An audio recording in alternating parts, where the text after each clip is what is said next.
serie de predicaciones que se titula La vida en espíritu. Estamos en la sección donde estudiamos el fruto del espíritu. Gálatas 5, 19, 26, pero el fruto del espíritu es amor, gozo, paz, paciencia, benignidad, bondad, fe, mansedumbre, templanza. Contra tales cosas no hay ley. Pero los que son de Cristo han crucificado la carne con sus pasiones y deseos. Si vivimos por el Espíritu, andemos también por el Espíritu. No busquemos la vanagloria, irritándonos unos a otros, envidiándonos unos a otros. Recordando que hay solo dos formas de vivir para un creyente: hacer las obras de la carne y no entrar al reino de Dios, y desarrollar o ser la tierra para el fruto del Espíritu, donde Espíritu Santo va a estar produciendo su fruto. Y nosotros así mortificando las obras de carne y heredando la vida eterna.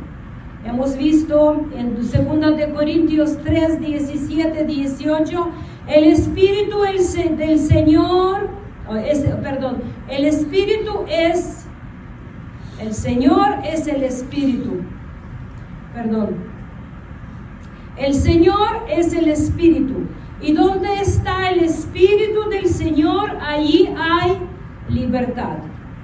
Y no es esa libertad que puedes ponerte de cabeza, porque muchos dicen, hay libertad en la casa de Dios, puedo ponerme de cabeza, puedo hacerme lo que quiero en la vida, puedo casarme y descasarme, puedo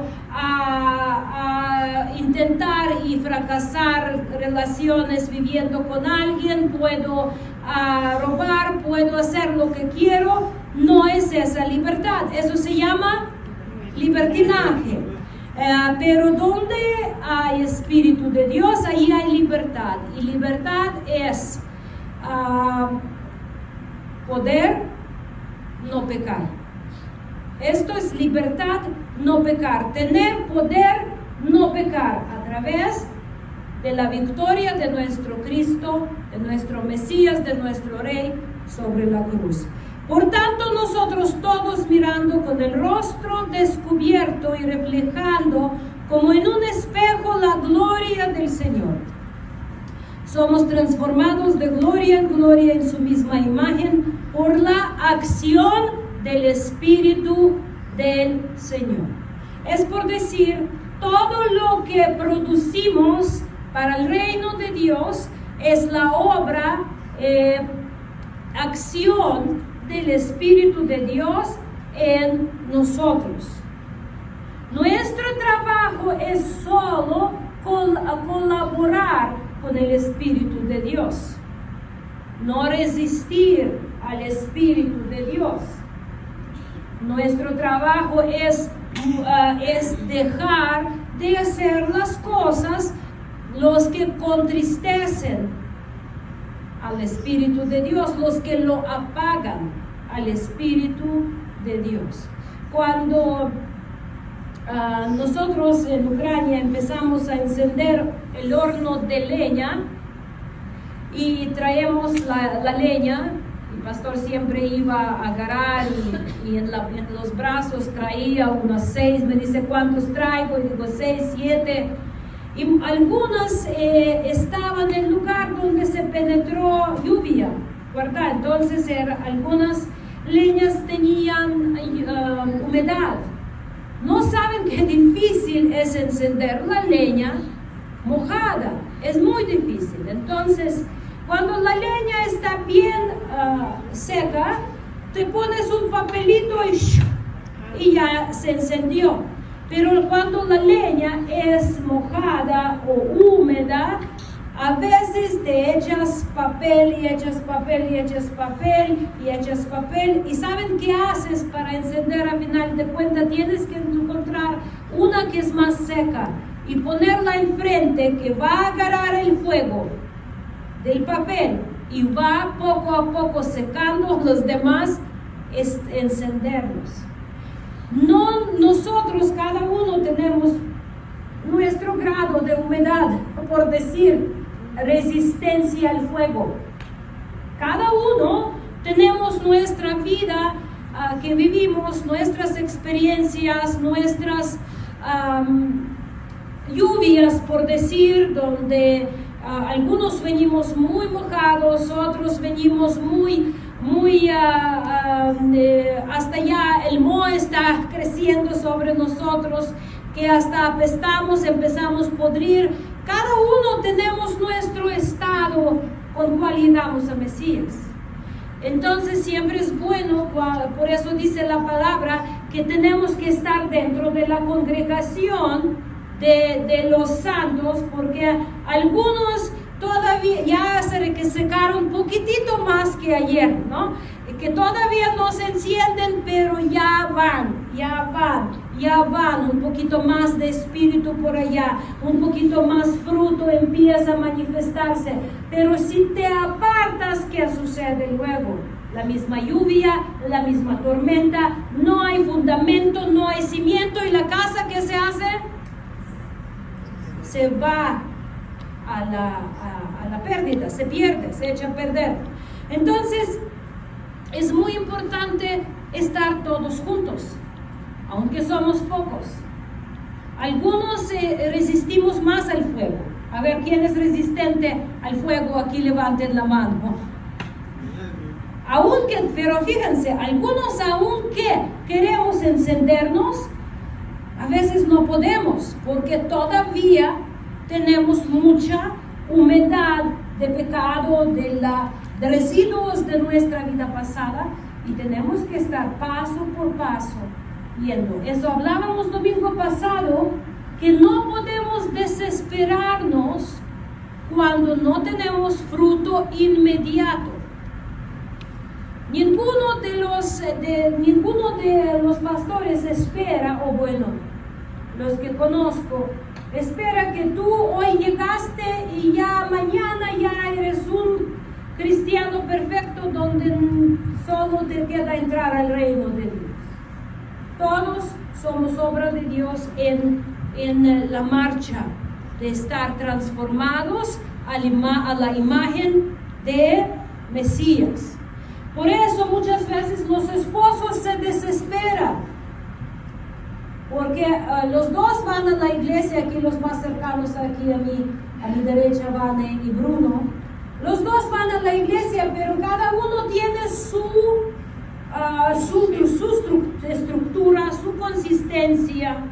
No vamos a calificar ahorita quién es más resistente, quién es más... Pero por eso uno se desespera por otro y exige, enciéndete tú y me voy a encender yo. Tú no, entonces yo tampoco. Así no funciona. En el reino de Dios, Dios no mide nuestra dedicación por el matrimonio. Matrimonio es en casa. En el reino de Dios, cada uno da cuentas por sí mismo. Por eso cuando esposo se va o se aparta o muere la esposa, el otro sigue siendo responsable en hacer la voluntad de Dios, porque ya trae su propio fuego. Tu fuego no tiene que depender de tu marido, sino de tu pertenencia a la casa de Dios.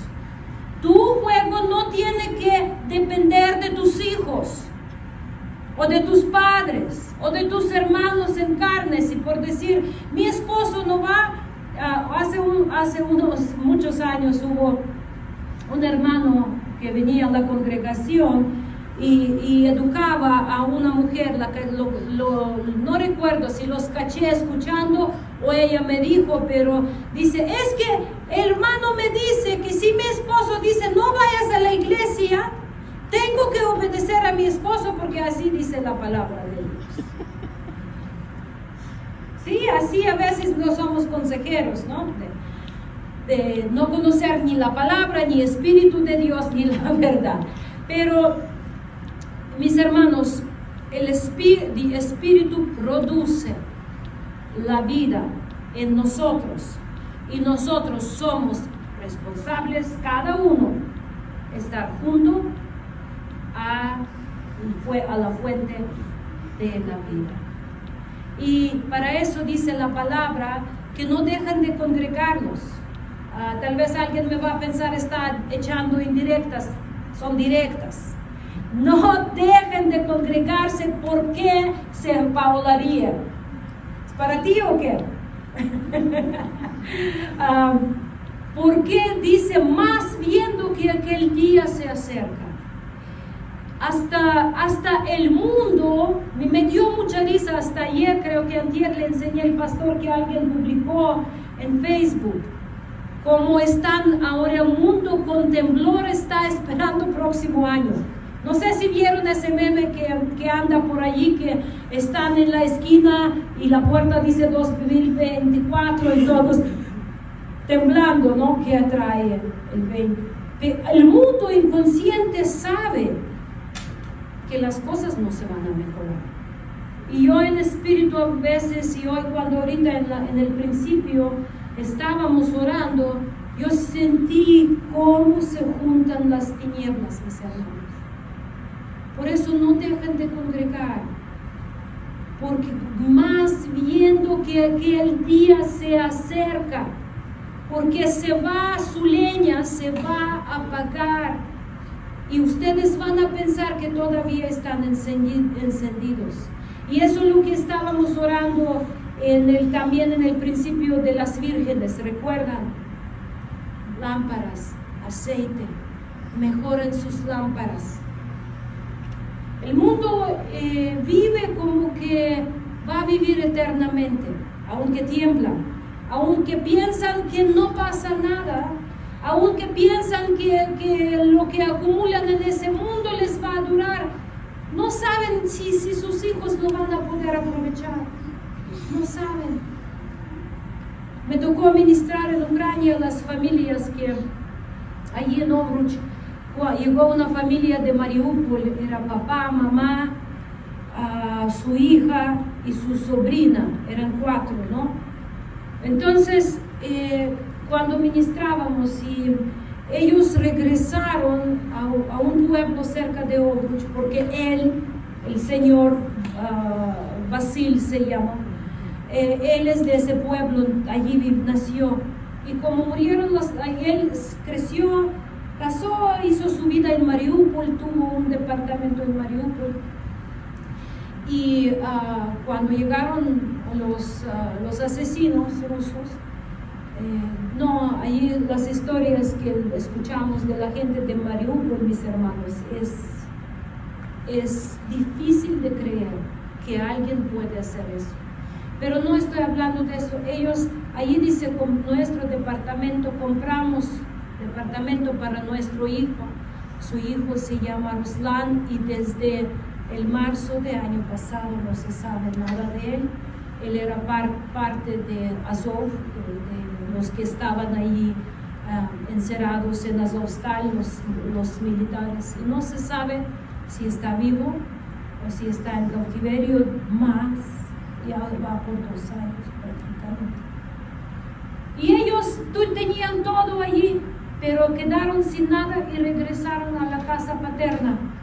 Padres murieron ya hace años, la casita ya estaba solita, humedad, allí hay problemas de casas que en invierno hace mucho frío y como no se prende calefacción, se deshace mucho, se derrita mucho. Derrite. ¿Cómo? Derrita. ¿Cuál es la palabra? Deteriora. Deteriora, esa es la palabra. Deteriora la casa. Pero ellos abrieron la casa y empezaron a vivir porque no queda de otra. Y empezaron a poquito a repararla. Y allí estaban muchos, una señora que es de Irpin, que dice que de sin nada no tengo a dónde regresar, también está en la casa de unos parientes lejanos. Muchas veces pensamos que lo que acumulamos, mis hermanos, nos va a dar seguridad a nosotros para el día de la mañana. Es una mentira. Es una mentira. Por eso dice la palabra, si solo en ese mundo confiamos en Dios, somos más dignos de conmiseración. No inviertan sus vidas en las cosas de ese mundo. Si hay cosas que son necesarias y no podemos no comer, no vestir, no dormir, no tener cama, etc. Pero no son nuestro propósito ni son nuestra meta, mis hermanos. El primero en la lista del fruto del Espíritu es el amor. Entonces vamos a ver el pasaje, como les dije el domingo pasado, el pasaje principal va a ser en el Evangelio de Marcos 12, 28, 31. Es lo que es Shema Israel, lo que repetimos cada día.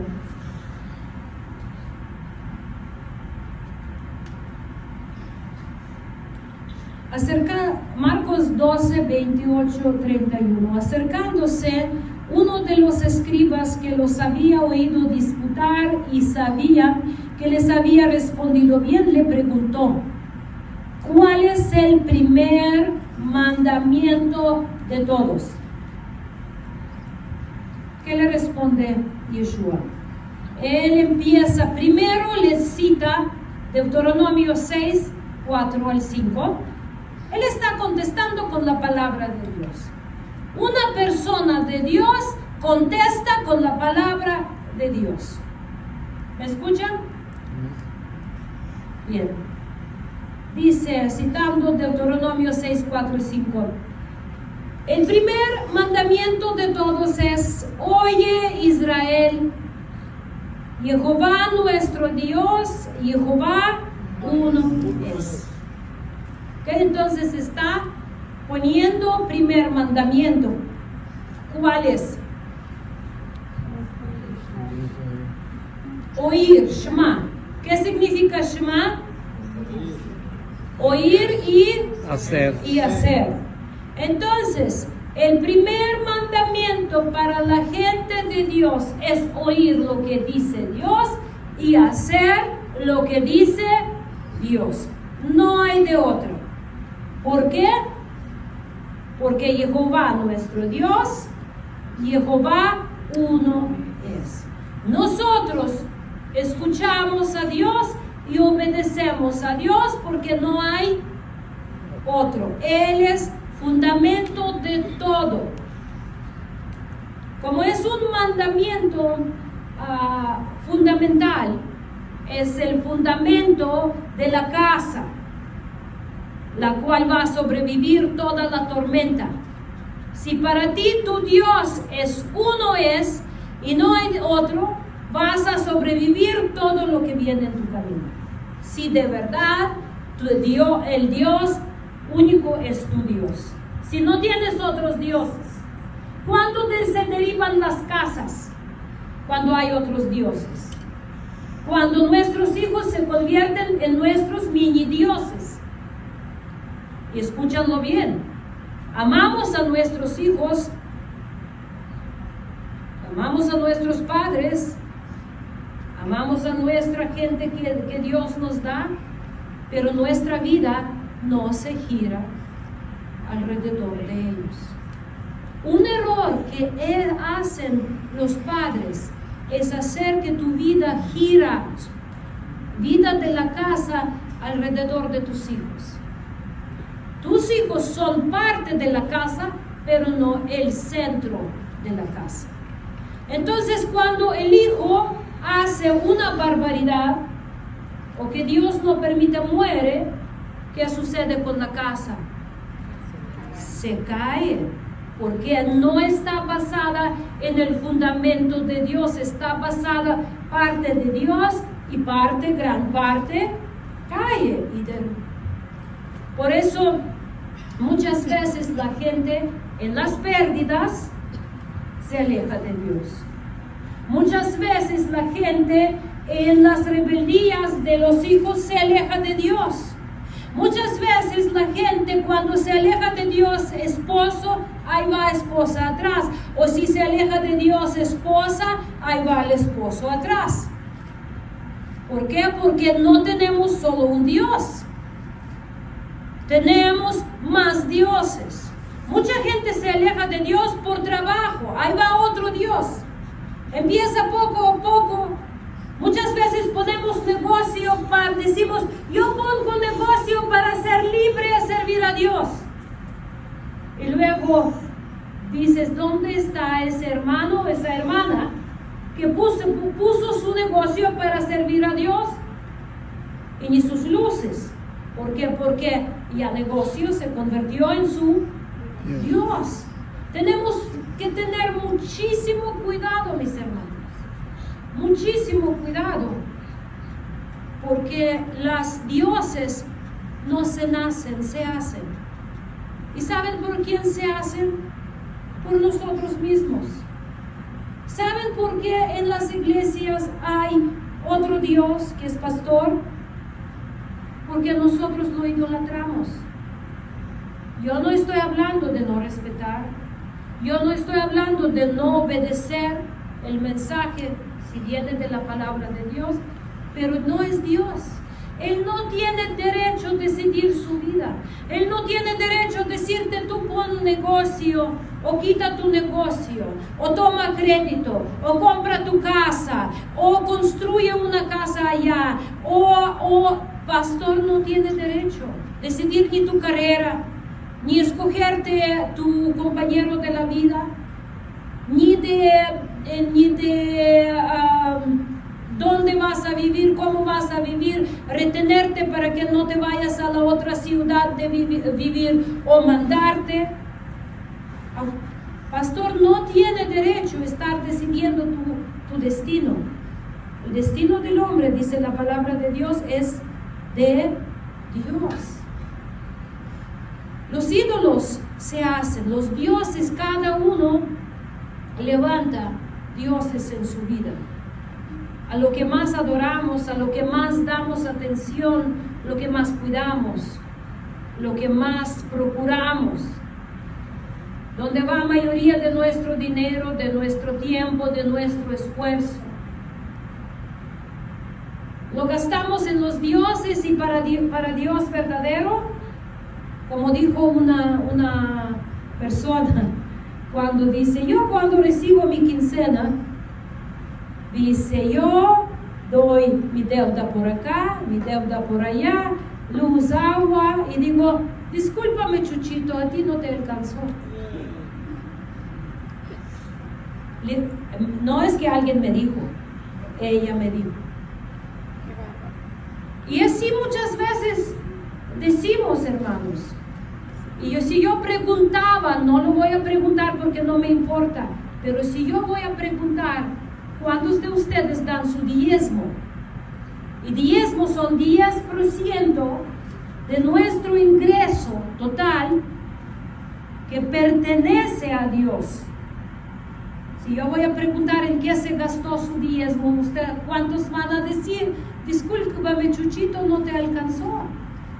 Porque si no lo das, es la acción que hacemos.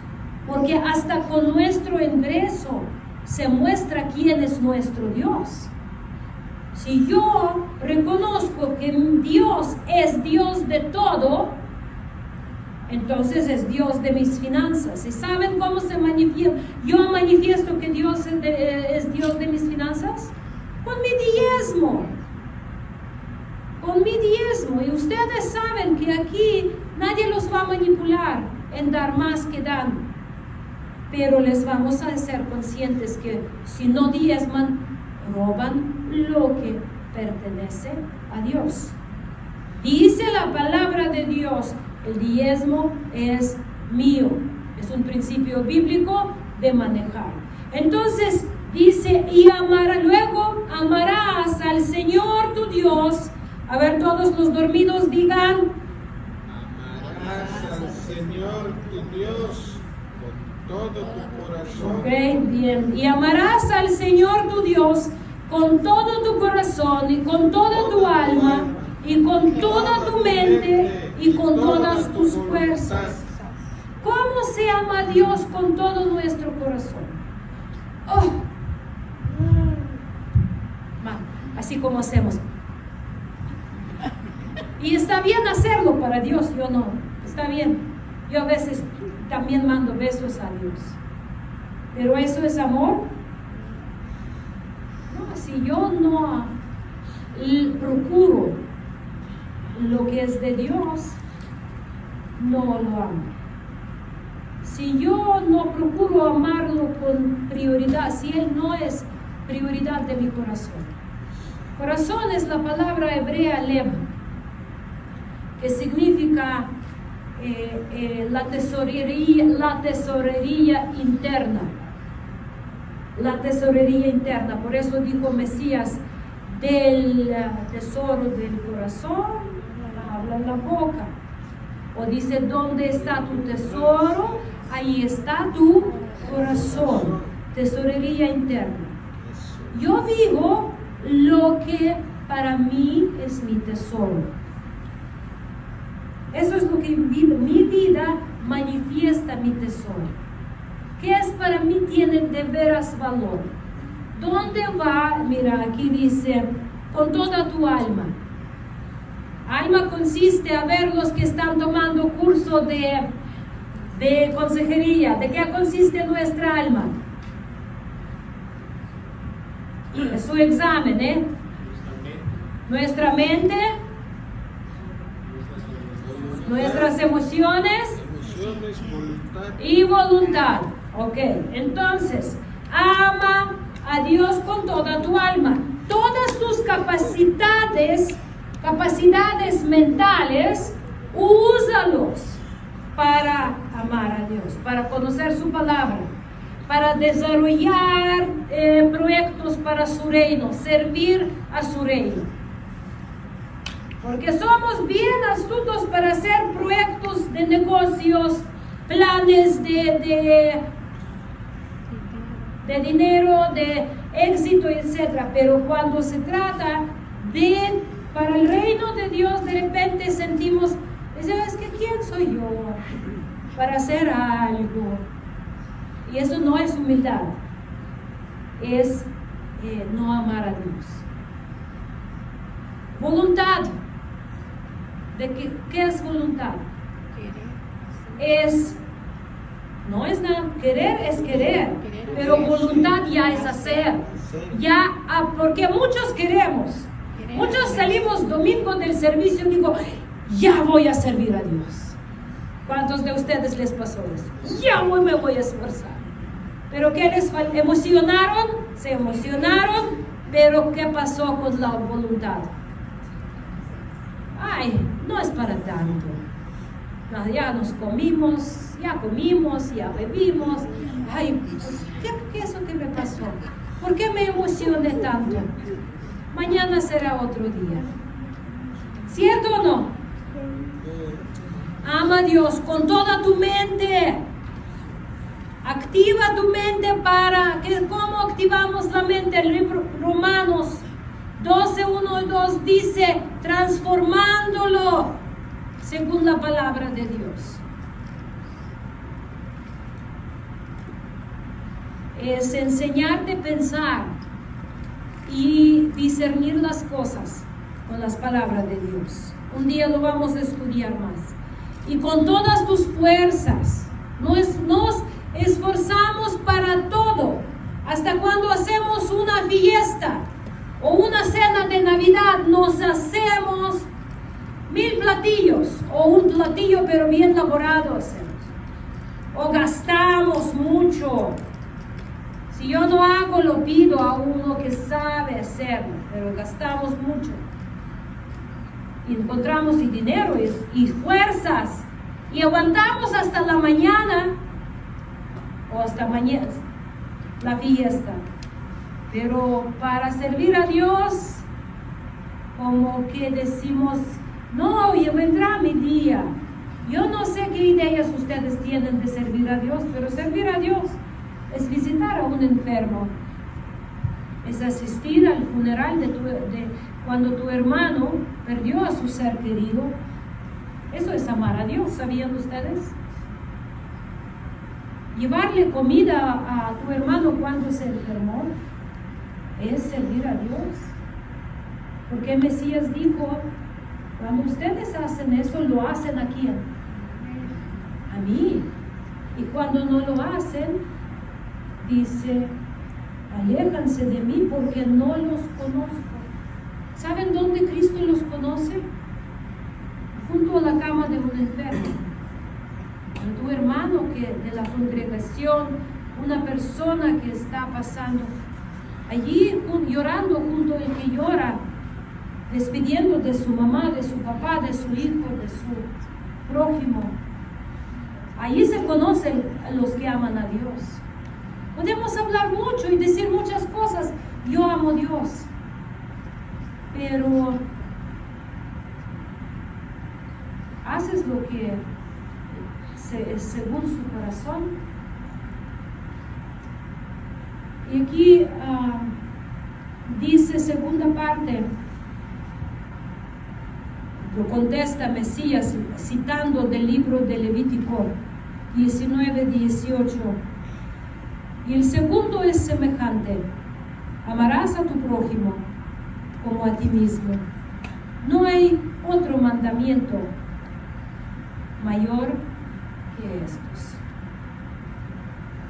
¿Cómo tú puedes amar a tu prójimo si no lo ves? Es muy cómodo decir, mandar nada más un mensajito, yo te amo, hasta 10 corazoncitos allí. Levítico 19:18. Pero cuando tu hermano necesita no un abrazo virtual, pero un abrazo de verdad, cuando tu hermano necesita una oración a su lado, ¿dónde está tu amor a Dios? Podemos decir muchas cosas y decir correctas cosas y decir bien y citar bien, pero ¿dónde estamos? ¿Dónde va nuestro esfuerzo, voluntad, dinero, tiempo? Solo estamos envueltos en nuestro yo, o en realidad salimos y hacemos la voluntad de Dios.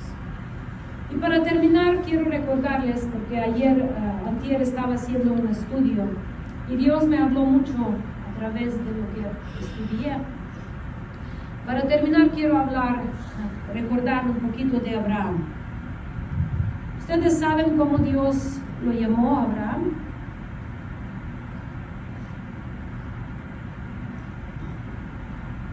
Amigo de Dios.